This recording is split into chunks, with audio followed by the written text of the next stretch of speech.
Chapter 3 Dude, Where's My Psyker? This is the ongoing tale of a bunch of Guardsmen who got drafted into the Inquisition after their regiment was reduced to a mere 37 men by a combination of orcs, heretics, more orcs, Tyranids, and, of course, their own leadership. Currently, they are working for an Inquisitor that is the 40k equivalent of Professor Oak. He provides teams and missions to interrogators who need to get some leadership experience before becoming full Inquisitors. The lot of these Guardsmen is rather thankless. They're matched up with 5 other less than combat-focused team members assigned to an interrogator and sent out to fight the enemies of the Imperium. Our story today starts with Nubby and Twitch vainly trying to open up the locked exit to the shuttle after being told that their new squad contained 3 Psykers in addition to an assassin, tech priest, and the interrogator himself. Sarge is screaming internally as he remembers that the last Psykers he worked with accidentally summoned a bloodstorm and turned into a demon host the second they tried to do literally anything. Doc is captivated by the sight of a fat little man-child chewing on a seat's headrest. Heavy has unilaterally decided that this is all above his pay grade and is making himself comfortable by lying across a row of seats.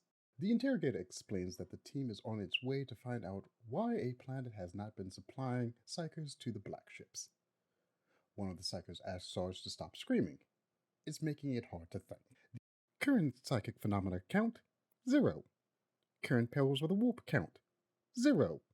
So no shit, there we were, stuck on a small ship with 3 Psykers on our way to perform a top-to-bottom search of an entire planet for the sole purpose of finding more Psyker. We did not have high hopes for this mission. Hell, some of us had serious concerns about whether we'd even still be sane when we got there. The journey itself wasn't so bad. Instead of being guest on a Navy vessel, our interrogator actually had his own small ship. Sure, almost all the space was taken up by our interrogator's huge-ass cogitator array. But at least we didn't have any Navy ratings trying to take our weapons away, or bitching at us for setting tripwires in the corridors. The problem was the people we had to make the journey with. We didn't like any of the Psykers. One was a smarmy tool, who spent far too much time talking and making himself look pretty. Then there was the Weasley creep, who constantly scanned everyone's thoughts and read it to the boss. And finally, there was this psychotic man-child who would occasionally throw telekinetic temper tantrums. We called them Face, Snitch, and Nutjob, respectively. Compared to these guys, the snooty social assassin chick and the incredibly antisocial tech priest weren't that bad. The interrogator was infinitely worse. Our interrogator was an adept path and apparently some sort of data wizard. It took an entire ship just to carry all of his cogitators, and he loved those machines like they were his children. Unfortunately, the bastard wasn't a complete shut-in. Instead of staying in the dark with his cogitators, he constantly held meetings and forced us all to attend. Not a day would go by without him calling us together to update everyone on what little clues he'd found, or check up on how we were preparing for the mission, or lecture us on proper inquisitorial behavior. It was horrible.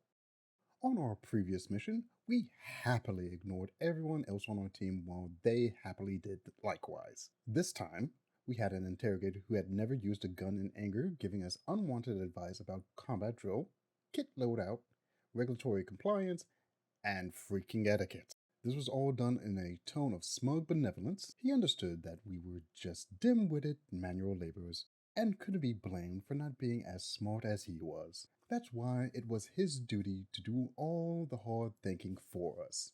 The cherry on top of this was Snitch, who will report what we were thinking to the boss.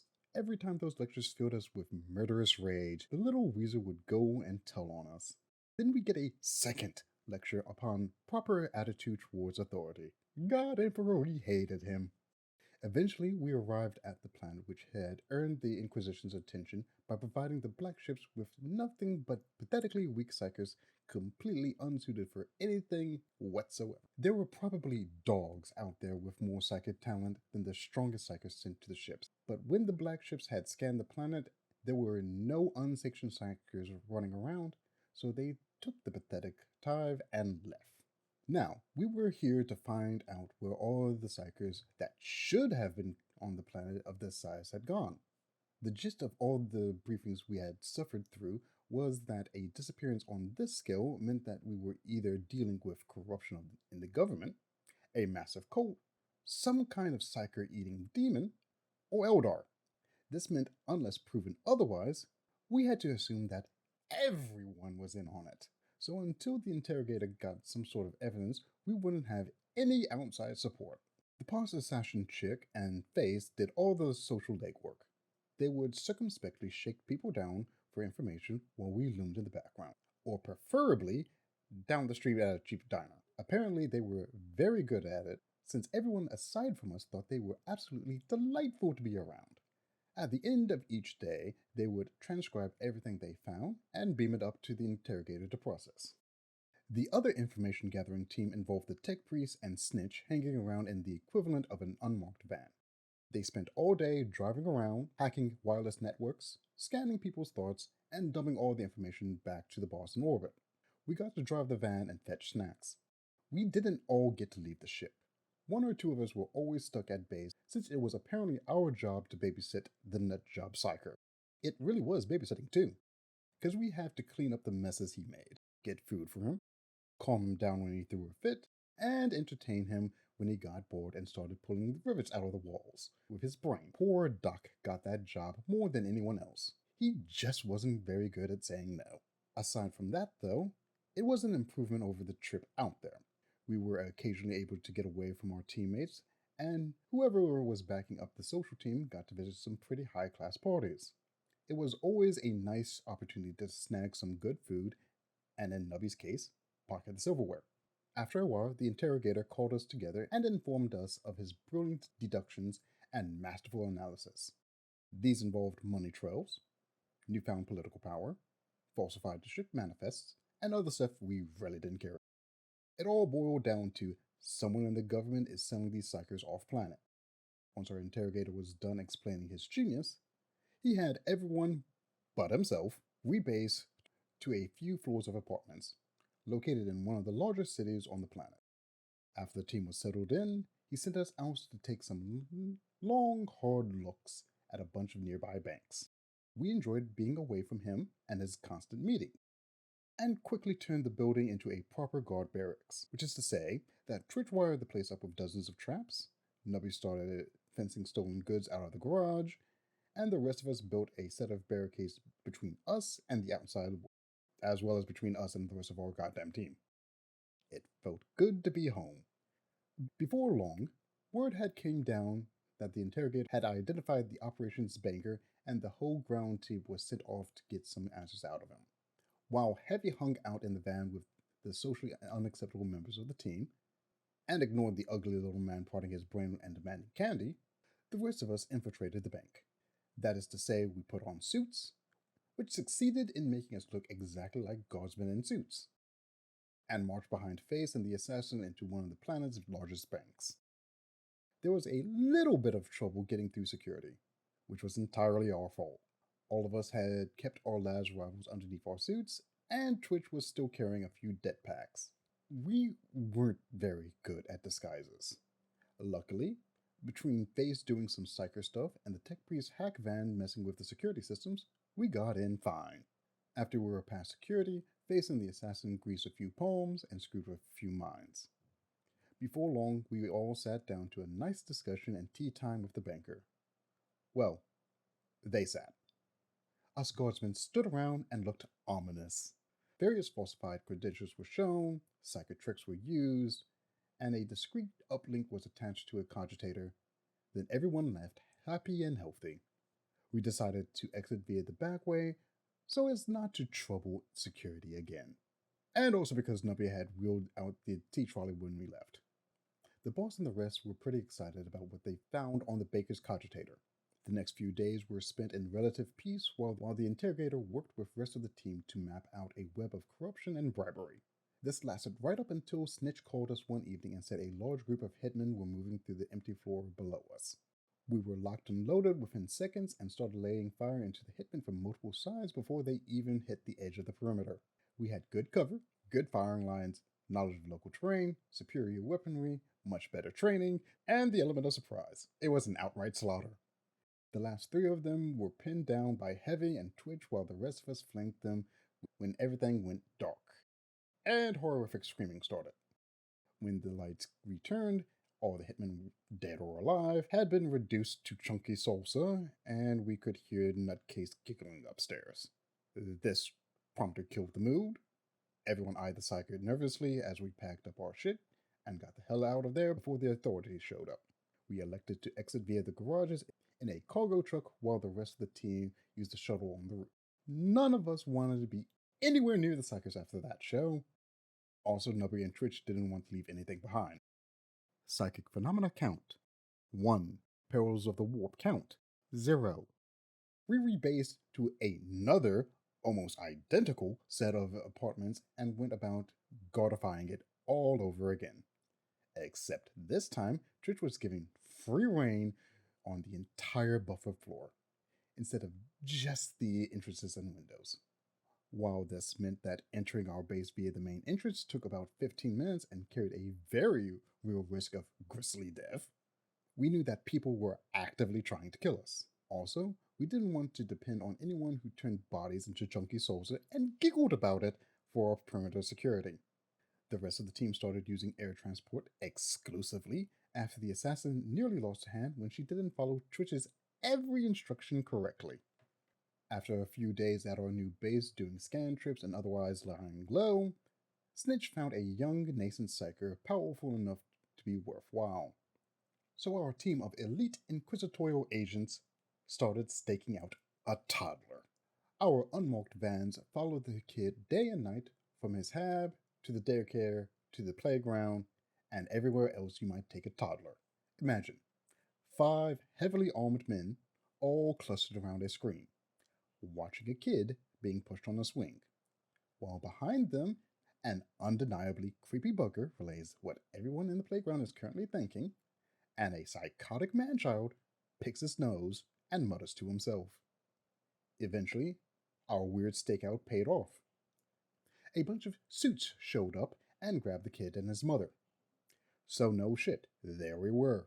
5 guardsmen and 2 psychers in the middle of a playground chasing a bunch of G-men carrying a struggling woman and a small child. The woman and child were screaming. The G-men were calling for backup. Our psychers were yelling about one of the G-men being a blunter. And while we all had our guns, none of us wanted to open fire in the middle of a playground. We were gaining on them. Being a sprinter is a survival trait in any guardsman.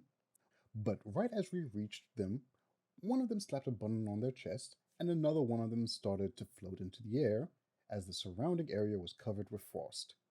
We all immediately slammed into an invisible wall and were scattered across the ground, while Snitch stopped and started muttering to himself and gesturing.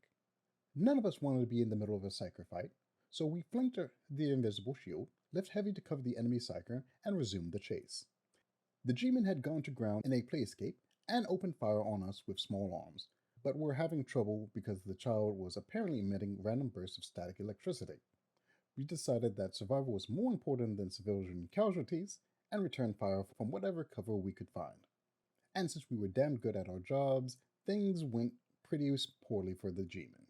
We nailed most of them in the first few volleys, which convinced the last few to keep their heads down while we flanked them. Behind us, Heavy was laying stubber fire into the enemy psyker's shield, and Snitch was pressing him hard.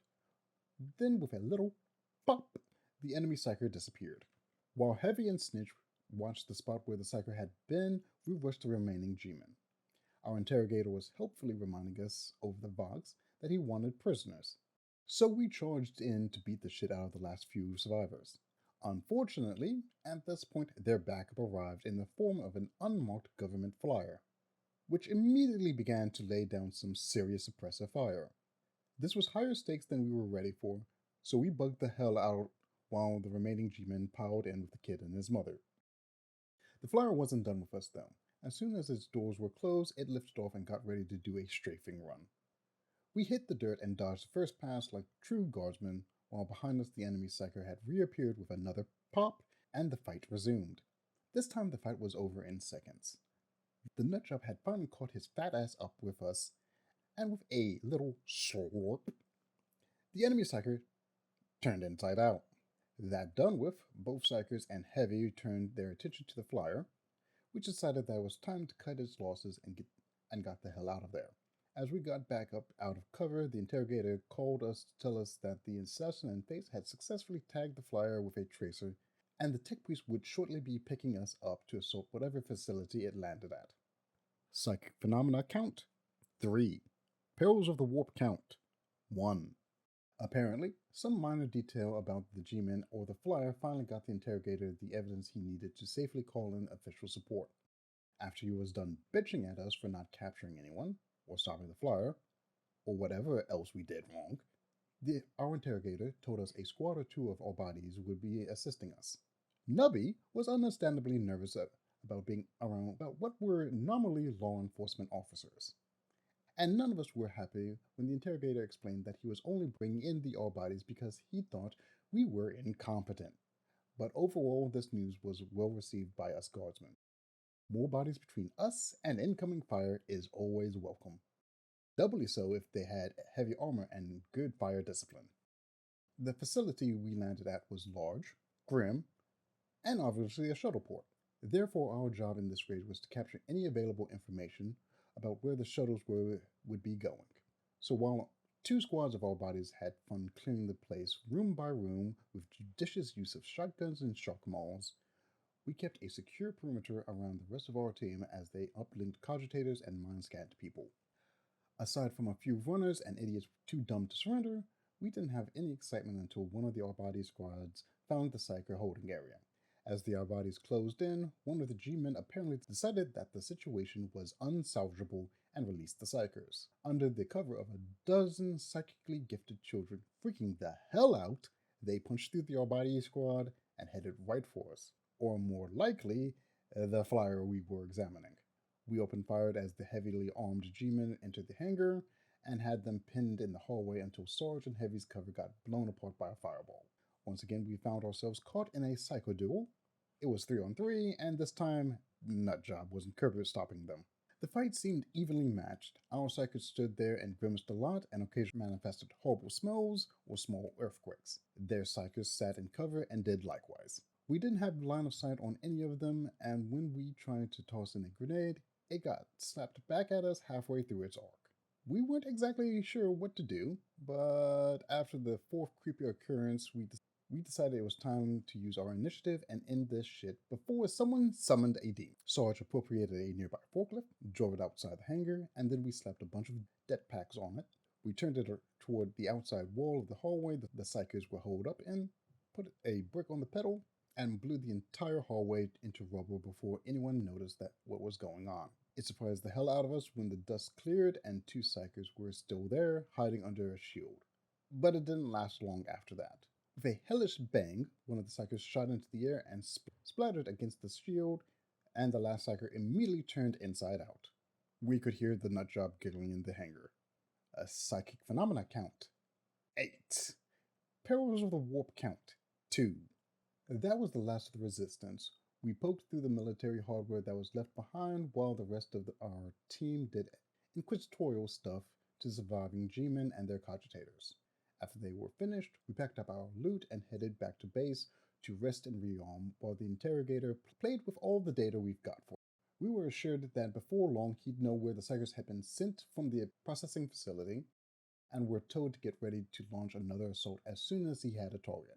Being guardsmen, we knew that the best way to prepare for an assault is to eat a good meal and catch as much sleep as possible. So as soon as our kits were prepped, we all hit the sack while the rest of the team watched the perimeter. This meant that while we were all deep asleep, with the exception of Tritch, who merely dozed with his las gun pointed at the door and the safety off, when a second assassination team got through our outer perimeter. The enemy must have seen the remains of their last team and decided that the Psykers were the primary threat, because this team had at least one untouchable with them. Unfortunately for them, untouchables don't do anything to stop booby traps. The whole team had slowly cleared a small path across the floor that Twitch had trapped and reached the big, expensive security door that led to our makeshift barrack. They formed up behind their best infiltrator and got ready to storm the place as soon as he hacked the door controls. Then the door opened, and they had exactly 0.25 seconds to express surprise that anyone would tape several short-fuse grenades to the inside of a top-of-the-line security door. This woke us all up, and with Twitch being Twitch, he'd put an entire clip and 2 frag grenades into the open doorway before anyone else was upright. He probably didn't hit anyone since 6 grenades taped to the inside of the security door had vaporized everyone near it, but he sure as hell convinced their rear guard to start falling back. Not that it did them any good. Before the rest of us were on our feet, Twitch hit the remote generator for every single mine he placed below us. The entire buffer floor was blown to shrapnel, taking the rest of the assassination team with it, and setting off alarms up and down the entire block. Luckily, the building was non-flammable and sturdily built, so aside from a very rude awakening, no one we really cared about was hurt. Sarge decided that nap time was over, so we kitted up and waited for word from our interrogator. Before long, it came, and he pinpointed a rogue trader that was receiving the Psykers and carrying them to an off-world slave market. A joint naval and our body force would meet us in orbit, and we would board the trader before they made their escape. Our primary objective was to capture the senior crew members and find their contact within the local government. Secondary objectives included retrieving any Psykers currently on the ship, capturing the navigational and financial logs, and not blowing up the ship like you blew up our base. Are all guardsmen this incompetent?